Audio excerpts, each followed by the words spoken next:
The fire is down to embers. Somewhere past the tree line, something moves. He doesn't sleep. Not really. His eyes are closed, his breathing is slow, but part of his mind is still standing guard, still listening, still counting the seconds between sounds that shouldn't be there. Most people picture ancient nights as calm. Fire crackling, full bellies, deep rest under open sky. The reality was almost the opposite. Night wasn't downtime. It was the most dangerous stretch of the entire day, and the human brain evolved to treat it that way. Darkness strips away the one advantage humans actually have over most predators: vision. Ancient humans could see poorly past a few meters once the sun dropped. Wolves, big cats, hyenas, none of them had that problem. They hunted better at night than humans could defend themselves. That single mismatch shaped everything about how ancient sleep worked. Full, deep, uninterrupted sleep requires one thing above all else: safety. Ancient camps rarely had that in the modern sense. No walls, no locks, no motion sensor lights. Just distance, darkness, and whoever happened to be awake at that exact moment. A 2015 study published in the journal Current Biology tracked sleep patterns in 3 modern hunter-gatherer societies, including the Hadza of Tanzania, groups whose lifestyles closely resemble ancient human conditions. The researchers found something unexpected. These groups slept less than the average modern adult, often under 6.5 hours a night, and almost never napped during the day. Sleep wasn't abundant. It was tight, efficient, and shaped entirely around risk. Here's the part almost nobody expects. Cold mattered more than heat in that same research. Sleep onset in these groups consistently tracked with dropping temperature, not darkness alone. Bodies were waiting for the cold to force rest, not simply waiting for night to fall. Group sleeping wasn't comfort, it was infrastructure. Multiple people sleeping close together meant more ears, more eyes, more chances that someone would notice a threat before it got close. Rotating watch, formal or not, meant the group's vulnerability was never total. Someone was always at least half awake. This wasn't culture for its own sake. It was a survival algorithm running on human bodies. Sound became the primary defense system after dark. A snapped branch, a shift in insect noise, a sudden silence where there should have been sound. Ancient humans didn't need to see a predator coming. They needed to hear the environment change and react before confirmation ever arrived. This constant partial alertness has a name in modern sleep science: polyphasic vigilance. Instead of one long block of deep unconsciousness, ancient sleep likely moved through lighter stages more frequently, ready to snap back to full alertness at the first wrong sound. Deep, uninterrupted REM sleep, the way modern humans experience it in a locked bedroom, may have been a rare luxury, not the baseline. Predators weren't the only pressure shaping this. Rival human groups posed a real and constant threat too. Territory disputes, resource competition, revenge for past conflict. Night was when a rival group could approach undetected and strike before anyone had time to organize a defense. This is why so many ancient camps were positioned with visibility and escape routes in mind, not just comfort. There's a physical detail here that changes the whole picture. The human eye needs roughly 20 to 30 minutes to fully adjust to darkness, and that adjustment resets instantly the moment any bright light hits it again. A single glance at flickering firelight could cost an ancient human his night vision for half an hour. Groups likely developed an unspoken discipline around this. Look away from the flames. Keep peripheral vision trained on the dark. The fire that kept you warm was actively working against the one sense you needed most to survive the night. Terrain shaped risk just as much as darkness did. Open ground offered visibility but no cover. Dense forest offered concealment but eliminated warning distance. Ancient camps positioned near cliffs, rock outcrops, or natural choke points weren't chosen at random. A single defensible entry point meant a group only had to watch one direction instead of monitoring open exposure on every side.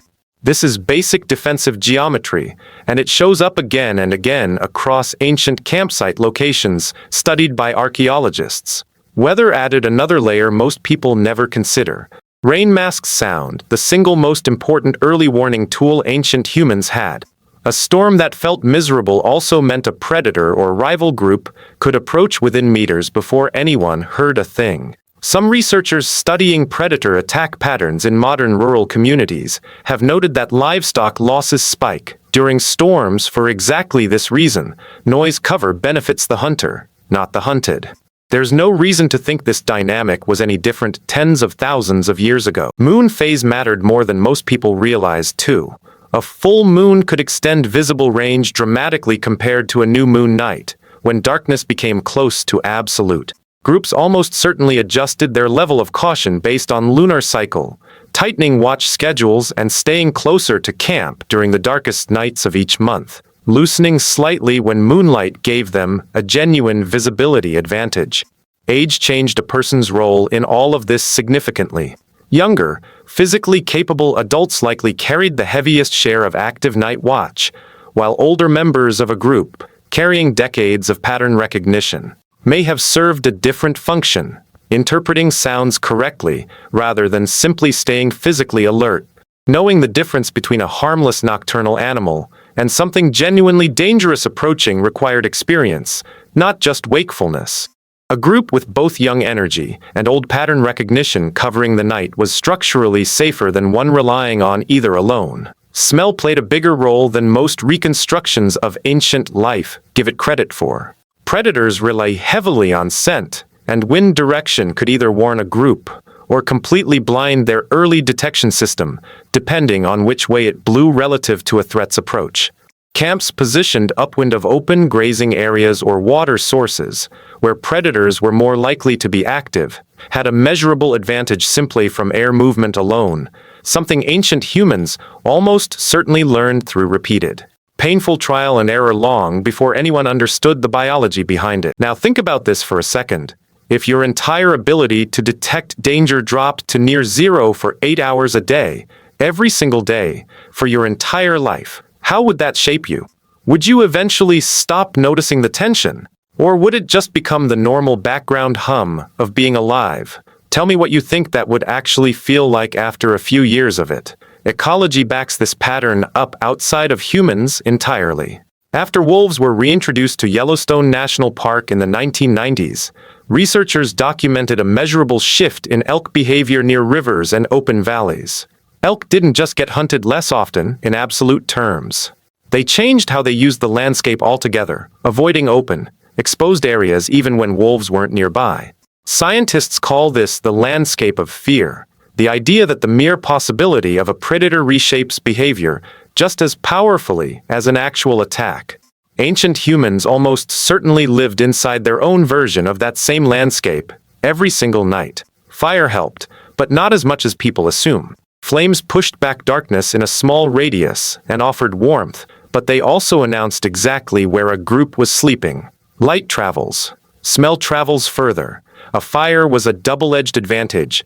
Comfort wrapped around a beacon. Children changed the calculation entirely. A crying infant at the wrong moment could draw exactly the kind of attention a group spent all night trying to avoid. Some anthropologists studying modern hunter-gatherer parenting suggest this pressure shape extremely close physical proximity between parents and children during sleep, not simply for bonding, but because distance itself was a liability after dark. And a single moment of separation could turn into the worst mistake a family ever made. Injury and illness made all of this worse. A sick or wounded person couldn't stand watch. They couldn't run if something went wrong. Groups likely had to quietly absorb that risk, covering gaps in their nighttime defense without ever saying it out loud.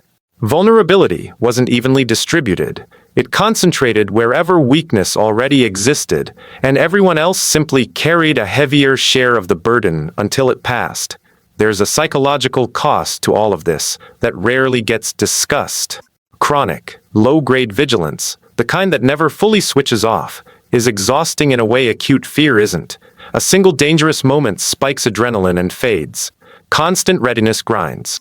Ancient humans weren't just physically tired from labor during the day. They were running a low hum of threat monitoring through the night that never fully powered down, and their bodies paid a real physiological price for that over time. Sleep debt compounded over time in ways ancient humans had no framework to understand. Losing even an hour of deep, restorative sleep every night doesn't feel catastrophic in the moment. It accumulates. Reaction time slows. Judgment softens. Modern sleep deprivation research consistently shows measurable cognitive decline. after just a few nights of fragmented rest, and there's no biological reason ancient humans would have been exempt from that same pattern. The chronic vigilance that kept them alive at night may have quietly cost them sharpness during the day, a trade-off with no clean solution available. This is likely part of why sleeping arrangements, watch rotations, and camp placement weren't treated casually. These weren't traditions passed down for their own sake. They were the accumulated result of thousands of nights where the groups that got it wrong simply didn't make it to see how the pattern played out long-term. Every habit that survived did so because it worked when it mattered most. Coastal and riverside groups faced a slightly different version of this same problem. Water sources attract everything. Prey animals, predators, and rival humans all converge on the same limited access points, especially during dry seasons when alternatives disappeared. Camping near water meant reliable hydration, but it also meant camping in the busiest, most contested real estate the local ecosystem had to offer. Groups that survived long-term near water sources likely developed sharper, more specific nighttime protocols than those with more scattered, less predictable access to it, simply because the stakes of getting it wrong were concentrated in one obvious location every single night. Modern life has mostly erased this pressure. Locked doors, streetlights, emergency services a phone call away. It's easy to forget that uninterrupted, deep, secure sleep is a genuinely recent human privilege, not a default state our species has always known. For almost the entire span of human existence, closing your eyes fully was a calculated risk, not a guarantee. So the next time you fall asleep instantly, in total darkness, behind a locked door, without a single thought about who or what might be listening outside, remember that for nearly all of human history, that specific kind of rest simply didn't exist. No walls, no door, no guarantee. Somewhere behind every deep, easy sleep tonight is a species that spent hundreds of thousands of years learning the hard way, that the dark was never actually safe to fully trust.